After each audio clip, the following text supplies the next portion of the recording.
এই মুহূর্তে অবশ্যই ভারতের চেয়ে বা বিশ্বের যে কোনো দেশে আমাদের ভালো বন্ধু। আমরা যে জনগণের টাকা দিয়ে বন্দুকের গুলিগুলো বিজিবিকে দিয়েছি, এই বিজিবির এই বন্দুকের গুলিগুলো কাজে লাগাতে হবে। শুধুমাত্র মুখরোচক কথা বলে আমাদেরকে ভুলায় রাখছে। এটা তো শেখ হাসিনার সরকার না, আমাদের সরকার। এই গাফিলতি করতে করতেই গত 16 বছরে হাজার খানিক মানুষ মরেছে, ইন্ডিয়ান বিএসএফ মেরেছে। বর্তমান সরকার প্রথম একটু ভারতের বিরুদ্ধে বিভিন্ন কার্যক্রম পদক্ষেপ এগুলো দেখলেও আস্তে আস্তে মনে হয় অ্যাডজাস্ট করে ফেলছে। অবশ্যই এই সময় পাকিস্তান এবং চীনের পক্ষ নেওয়া উচিত, কারণ আমরা অনেকটা সাফার হয়েছি ভারতের দ্বারা।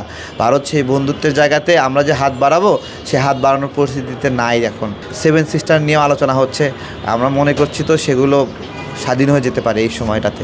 তো সেই বিষয়ে এই প্রক্রিয়াকে সহযোগিতা না করলেও যেন বাংলাদেশের মাটিকে ভারত ব্যবহার করতে না পারে, এটা খেয়াল রাখা দরকার। বাংলাদেশ সহযোগিতা না করলেও যেন অসহযোগিতা না করে 7 সিস্টারকে, সেটা হলো জরুরি। অন্তত চুপ থাকাটাও একটা সহযোগিতা। বাংলাদেশ যেন নীরব থেকে এইটাকে সহযোগিতা করে।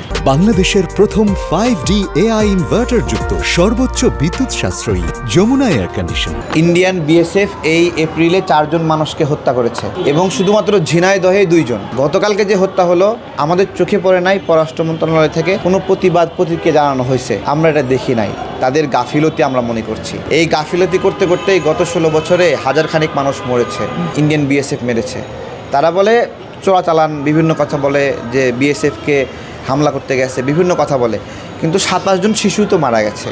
এই শিশুরাও কি বিএসএফকে প্রতিহত করতে গিয়েছিল?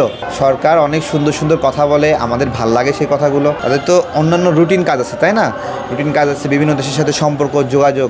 সেই রুটিন কাজের মধ্যে বাংলাদেশের নাগরিক খুন হয়ে যাওয়া, এটা একটা গুরুত্বপূর্ণ রুটিন কাজ। তো এই রুটিন কাজ তারা কেন ভুললো আর সামনে তারা কি করতে চায়, এটা আমরা শুনবো। পাশাপাশি বাংলাদেশে অনেক অবৈধ নাগরিক আছে, সেই অবৈধ নাগরিকদের বিষয়ে পররাষ্ট্র মন্ত্রণালয়, স্বরাষ্ট্র মন্ত্রণালয় কী ভাবছে। দেখছেন যে ইন্ডিয়ায় অনেক অবৈধ বাংলাদেশিকে আটক করেছে। তো আমরা চাই না বাংলাদেশিরা ইন্ডিয়ায় যাক, ইন্ডিয়ায় গিয়ে আমাদের টাকা পয়সাগুলো খরচ করে আসুক। এখানে যে ইন্ডিয়ানরা আছে তাদেরকে যেন একটা ব্যবস্থাপনা নেয়।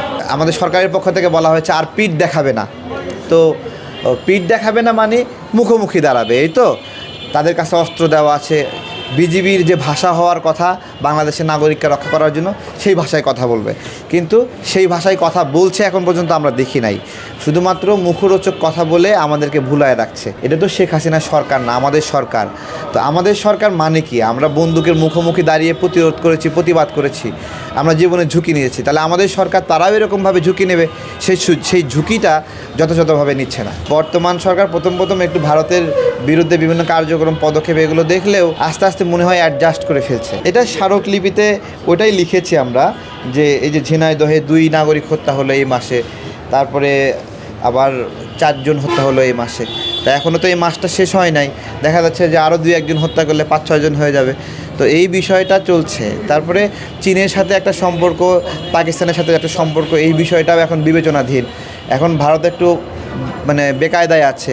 এই বেকায়দার সময়ে আমরা সেই সুবিধাটা নেব নাকি ভারতকেই সুবিধা দেব, এটা একটা বিষয়। এই মুহূর্তে অবশ্যই ভারতের চেয়ে বা বিশ্বের যে কোনো দেশে আমাদের ভালো বন্ধু, এটা হলো মাথায় রাখতে হবে। এটা চীন আমাদের ভালো বন্ধু, পাকিস্তান তাদেরকেও বন্ধু হিসেবে এই সময় বিবেচনা করতে হবে। 71 সালের ঘটনার জন্য আমরা তাদেরকে তো ত্যাগ করেছি, পরিত্যাগ করেছি, ভাগ হয়ে গেছে, তাই না? 2 পাকিস্তান, 2 ভাই 2 দিকে চলে গেছে, তাই না? তারা আমাদের ওপর অনেক নিপীড়ন করেছে, এই বিষয়গুলোর জন্য আমরা নিন্দা জানিয়েছি, তারাও ক্ষমা চেয়েছে।